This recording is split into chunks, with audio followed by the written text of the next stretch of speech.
membahas materi statistika dan peluang. Sebelum kita lanjut ke pembahasan, mari kita sama-sama cek tujuan pembelajaran kita pada hari ini. Tujuan pembelajaran statistika. Yang pertama, menganalisis suatu kumpulan data yang disajikan. Kedua, menghitung nilai rata-rata dari suatu kumpulan data. Ketiga, menentukan nilai modus, selisih nilai terbesar dan terkecil dari suatu kumpulan data. Dan yang keempat, memahami cara menentukan diagram pada suatu kumpulan data. Tujuan pembelajaran peluang. Pertama, memahami konsep peluang. Kedua, memahami maksud ruang sampel. Ketiga, memahami maksud titik sampel. Di dalam materi statistika, kita akan belajar tentang bagaimana cara mengolah data dan cara menyajikan data. Dan di dalam materi peluang, kita akan belajar apa sih? Sebelum kalian terbayang, di sini saya memiliki uang logam. Uang logam ini memiliki dua sisi. Yang pertama ada nominal rupiahnya dan yang kedua ada lambang Garudanya. Nah, apabila saya putar, ada dua kemungkinan yang terjadi. Ada nominal rupiahnya atau burung Garudanya. Nah, sudah terbayangkan apa itu peluang? Di dalam materi peluang, kita juga akan membahas tentang ruang sampel, titik sampel, dan kejadian yang mungkin terjadi. Sudah siap kan pada pembelajaran kali ini? Check it out!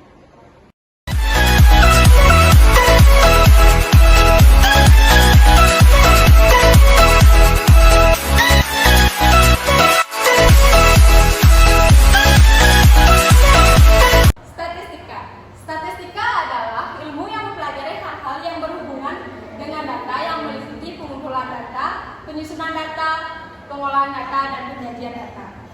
Yang pertama itu ada pengumpulan data. Pengumpulan data adalah proses pengumpulan dan mengumpul informasi yang dibutuhkan. Nah, berikut adalah tabel pengumpulan data dari pengukuran tinggi badan dan berat badan pada siswa suatu sekolah dasar. Dari tabel tersebut, data bisa didapatkan dari tes atau bertanya langsung. Berikut tabel pengumpulan data dari pengukuran tinggi badan dan berat badan siswa pada suatu sekolah. Yang pertama ada Wayan Dina, memiliki tinggi badan 130 cm dan berat badan 42 kg. Yang kedua itu ada Kadek Diana, memiliki tinggi badan 135 cm dan berat badan 44 kg. Yang ketiga itu ada Tengah Berte, memiliki tinggi badan 146 cm dan berat badan 45 kg. Yang keempat itu ada Koman Jessica, memiliki tinggi badan 150 cm dan berat badan 52 kg. Yang kelima itu ada Ketut Rani, memiliki tinggi badan 140 cm dan berat badan 45 kg. Data bisa didapatkan dari tes atau bisa ditanyakan secara langsung. Pengelolaan dan penyajian data dalam bentuk daftar atau tabel. Nah, di sini adalah nilai ulangan siswa kelas 4 pada suatu sekolah. Nah, pada data di samping berapakah selisih nilai tertinggi dan terendah? Kita mencari dulu nilai terendah, diurutkan ke nilai tertinggi. Contohnya sudah ada di sini. Nah, kita akan mencari selisih tertinggi dan terendah.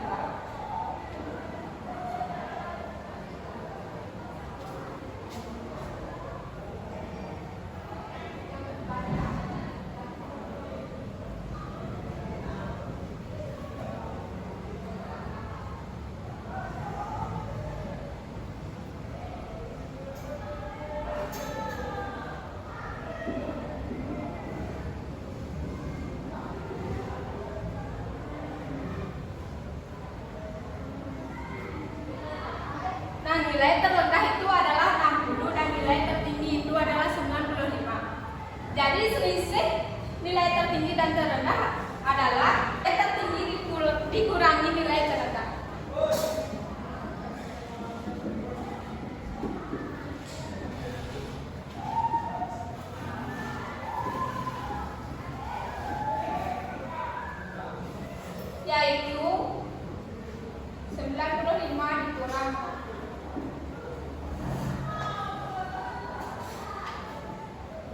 Nah, jadi selisihnya itu adalah 35. Pengolahan dan penyajian data dalam bentuk daftar atau tabel. Yang pertama, carilah modus dari data di samping. Dari data yang sudah diurutkan, yaitu ada 60 ada 3, 65 ada 3, 70 ada 3, 75 ada 5, 80 ada 4, 85 ada 9, 90 ada 2, 95 ada 1. Jadi nilai yang sering muncul atau yang paling banyak di sini adalah 85. 85 bisa dikatakan modus. Selanjutnya, kita akan mencari nilai rata-rata dari data di samping. Untuk mencari nilai rata-rata, di sini kita akan menjumlahkan.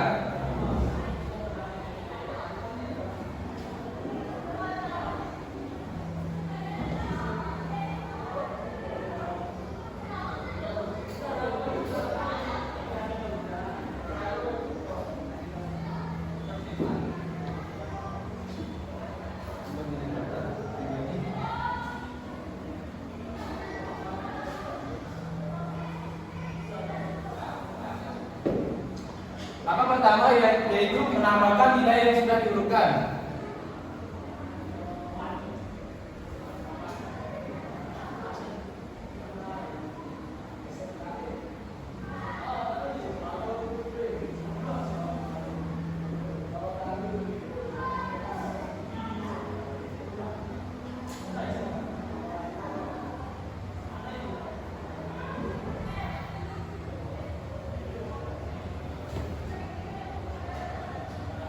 Setelah menambahkan, kita akan menjumlahkan. Di sini jumlahnya yaitu 2320 dibagi.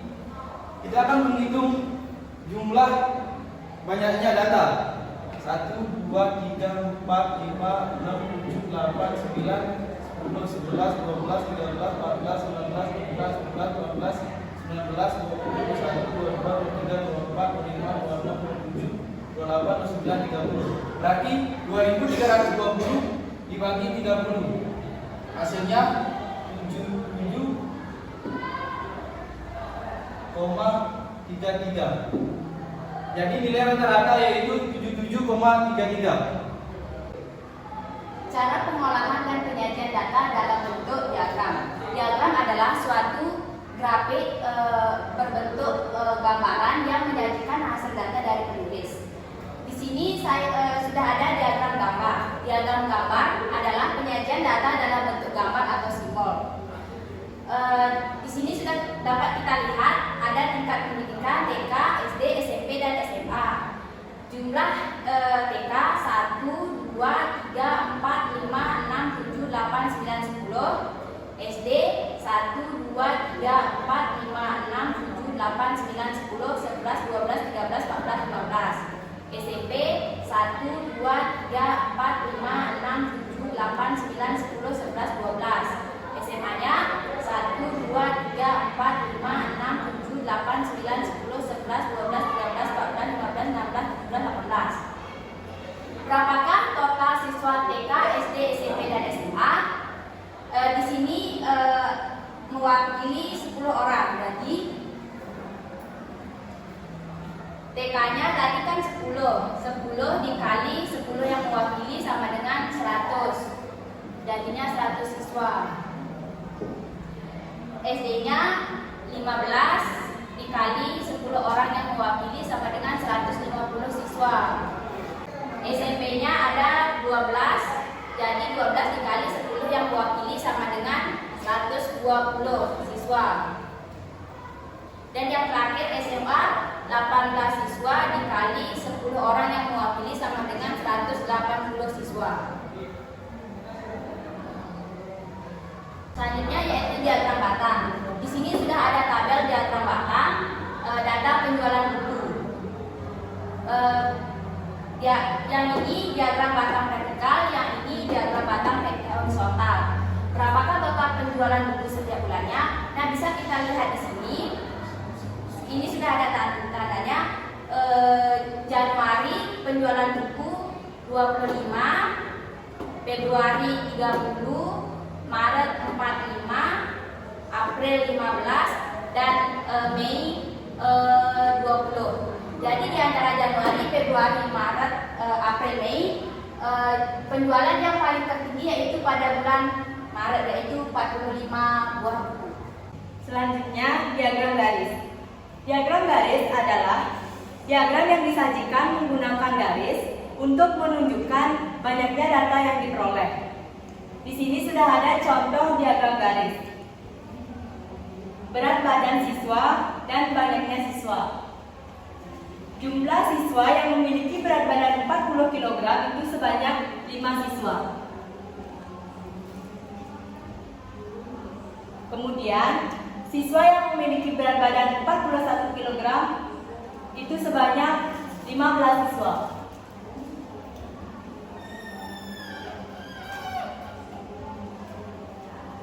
Selanjutnya, siswa yang memiliki berat badan 42 kg sebanyak 18 siswa.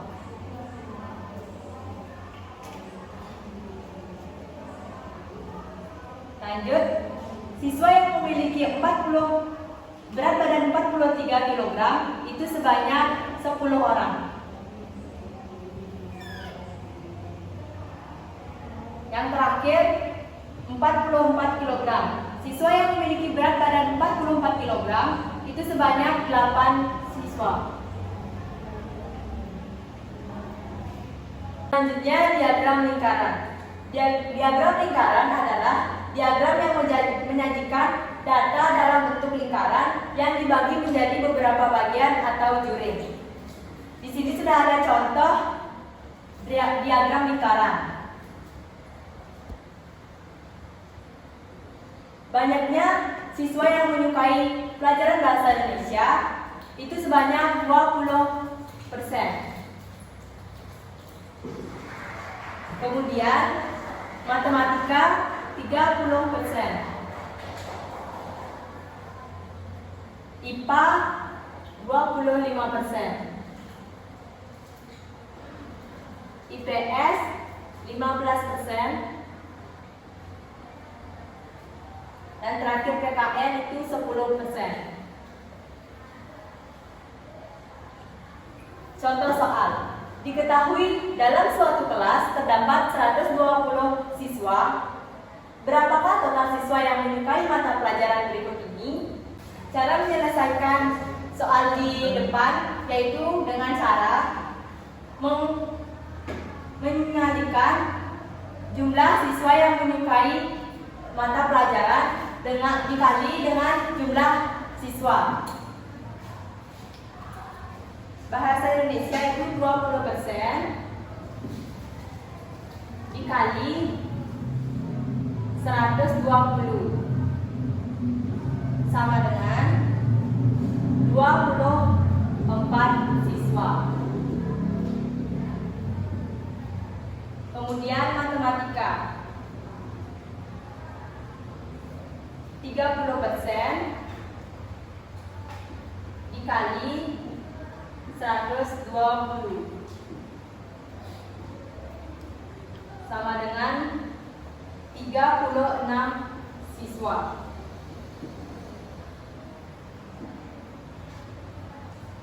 IPA 25% dikali 120 sama dengan 30 siswa.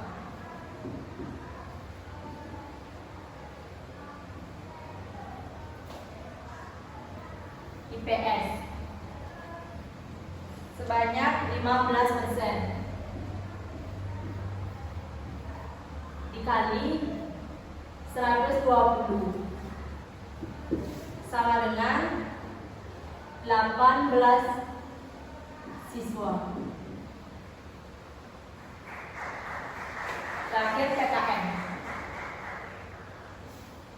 10%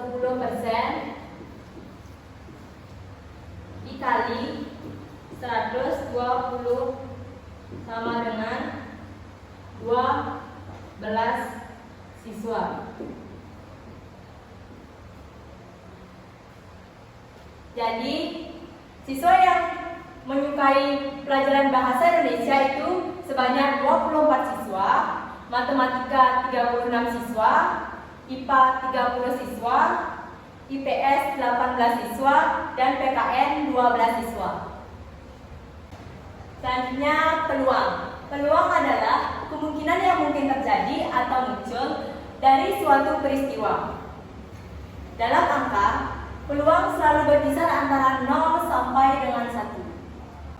Rumus peluang. Nah, rumus peluang yaitu P atau peluang sama dengan jumlah kasus memenuhi syarat atau disimbolkan dengan NA, kemudian dibagi jumlah total semua kasus atau disimbolkan dengan NS.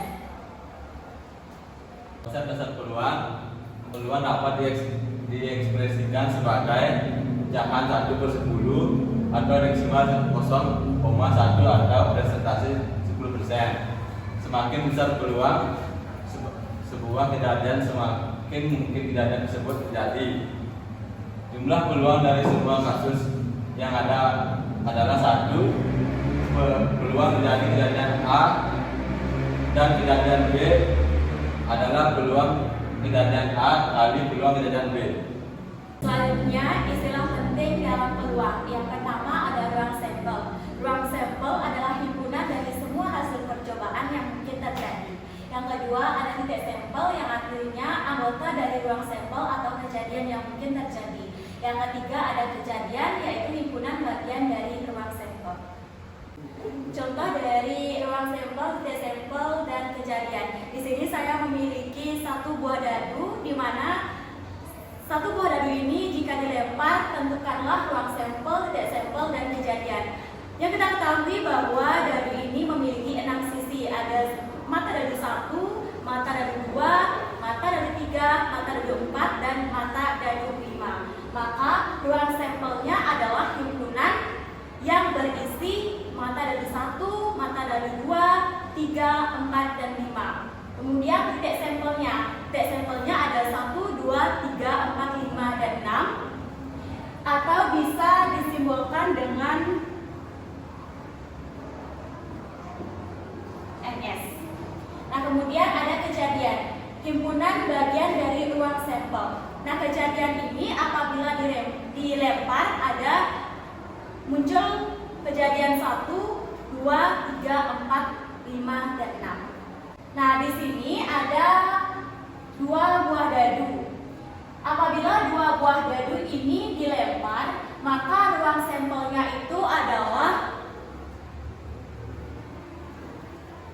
himpunan yang berisi 1,1, 2,1, 3,1, sampai seterusnya. Ini. Nah, kemudian banyaknya titik sampel. Banyak titik sampel itu ada 6 dikali 6, 36.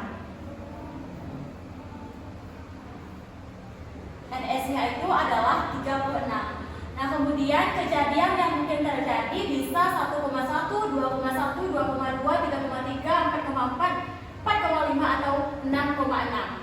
Yang sudah saya angkat ini akan mungkin terjadi. Selanjutnya kita ke soal. Di sini ada soal pertama, yaitu pada suatu perlombaan terdapat 15 peserta lomba dan 3 hadiah.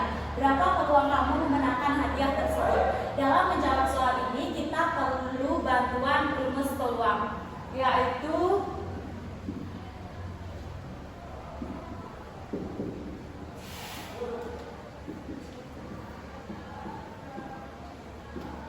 NA per NS.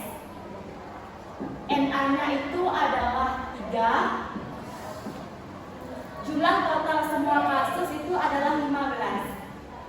Jadi 3 dibagi 15, 0,2. Jika dipersenkan akan menjadi 20%.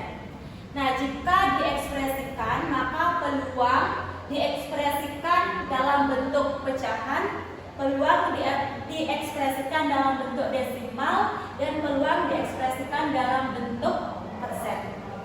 Soal yang kedua itu adalah di dalam 2 bola berwarna merah, 2 bola berwarna biru, dan 1 berwarna ungu. Jika hendak mengambil 1 bola secara acak, berapa peluang memperoleh bola merah, bola hijau, dan bola ungu?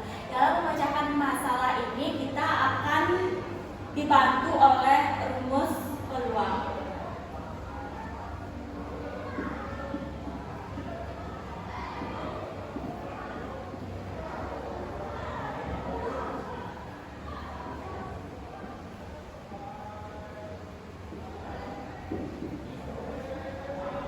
NA-nya itu adalah 2 bola berwarna merah.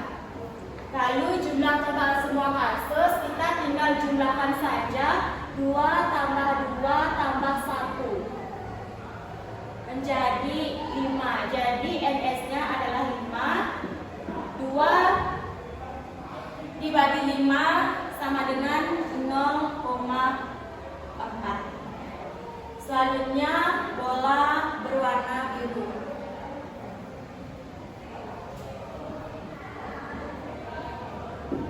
Bola biru sama dengan bola merah. 2/5 sama dengan 0,4. Selanjutnya bola ungu.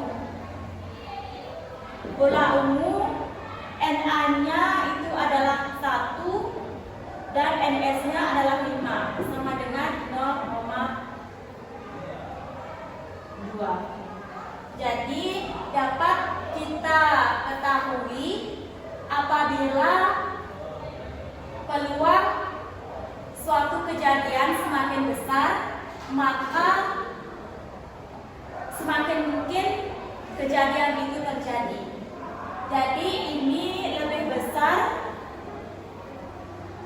dari bola ungu, maka peluang bola merah dan bola biru lebih besar daripada memperoleh bola ungu. Nah, lanjut. Nah, soal ketiga itu ada sebuah benda yaitu radu. Apabila radu tersebut dilempar 1 kali, maka berapakah peluang memperoleh angka 5 dan peluang memperoleh angka 6?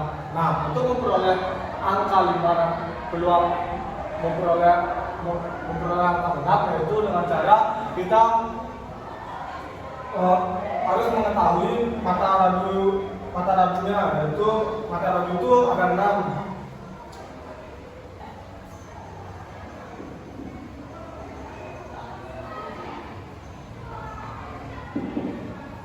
Mata radunya itu ada 6. 1, 2, 3, 4, 5. Nah, yaitu untuk memperoleh peluang angka 5 yaitu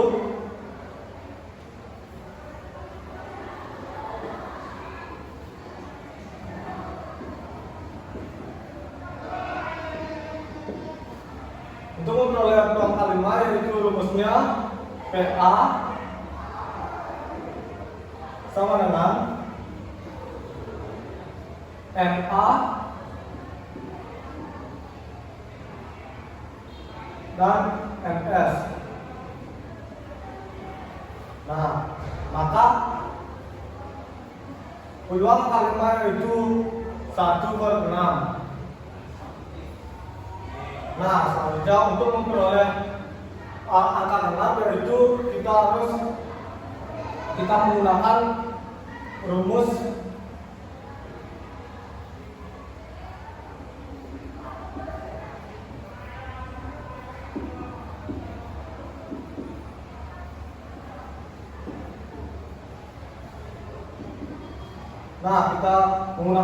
yaitu PA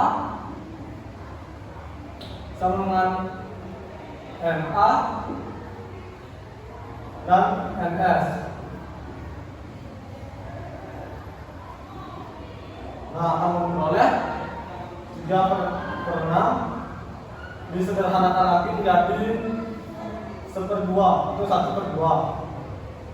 Nah, selanjutnya soal keempat yaitu ada 2 buah radu. Apabila radu itu dilempar bersama-sama, berapakah peluang kedua mata radu sudah dijumlahkan sama dengan 4? Nah, caranya yaitu kita menggunakan rumus N sama dengan NA sama dengan 3. Nah, sedangkan NS sama dengan 36. Nah, selanjutnya V2 itu sama dengan yaitu 3/36. Maka hasilnya 1/12. Nah, selanjutnya itu soal kelima. Berapakah peluang pada pelemparan 2 buah dadu muncul tepat 2 angka prima, yaitu dengan untuk mencarinya yaitu dengan cara angka prima.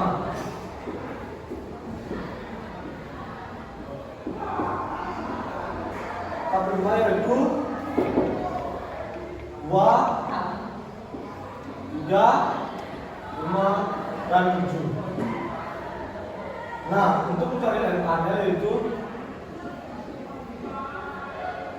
NA-nya itu memperoleh angka 9. Nah, sedangkan NS yaitu memperoleh angka 36. Nah, sedangkan V2-nya memperoleh angka 9/36. Maka hasilnya yaitu 1/4. Nah, selanjutnya soal terakhir yaitu Doni melempar sebuah koin dan kemudian melempar sebuah dadu. Berapakah peluang Doni memperoleh sisi angka pada koin dan bilangan genap pada dadu? Nah, cara untuk mencarinya yaitu pertama kita harus mencari atau menghitung peluang muncul angka pada koin. Nah, rumusnya yaitu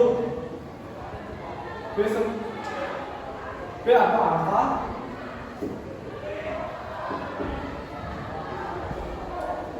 dengan AB, ya, yaitu memperoleh 1/2 atau 1/2. Nah, sebuah itu dengan cara menghitung peluang munculnya bilangan genap pada dadu. Nah, bilangan pertama. Maka kedua yaitu menghitung peluang munculnya bilangan genap pada dadu, yaitu P dadu genap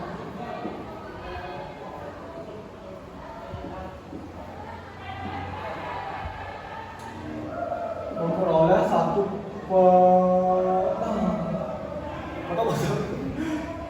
Nah, yang kedua itu untuk memperoleh dan menghitung atau bilangan genap pada dadu, yaitu B adalah dadu genap.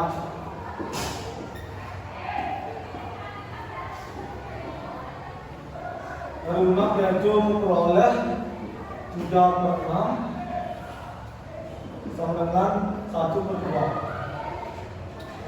Nah, selanjutnya P angka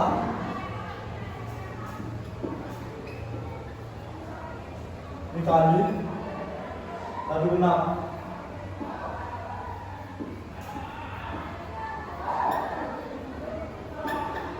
Nah, maka cara penyelesaiannya itu 1/2 dikali 1/4. Maka hasilnya menjadi 1/4. Nah, sekian. Sekian pembelajaran kita hari ini mengenai statistika dan peluang. Sekian dari kami, Om Santi Om. Sampai jumpa di video pembelajaran selanjutnya.